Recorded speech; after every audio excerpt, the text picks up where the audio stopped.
Hey, it's Jason at Hard Money Bankers with your Private Money Minute. We're talking about sticking to your strengths and formula. Many real estate investors try to be the master of multiple trades instead of concentrating on one thing very, very well. All real estate strategies work, and you can make money in almost any real estate strategy, but the formula that you operate is the most important. Understanding your personality traits, the resources that you have to work with, and sticking and striving for your goals on a daily basis. I'm sure you've heard of the term 80-15-5 rule.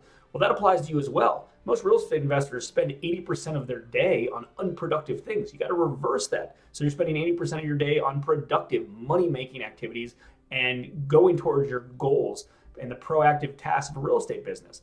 But step one is defining who you are and what you want to do every day. Do you want to run leads? Do you want to do the books? Do you want to talk to buyers and sellers, manage contractors, raising capital? All of these roles are part of a real estate company, but you need to define which one of these are your strengths and go all in on them while you're outsourcing, hiring, or putting automated systems in place for all of the others.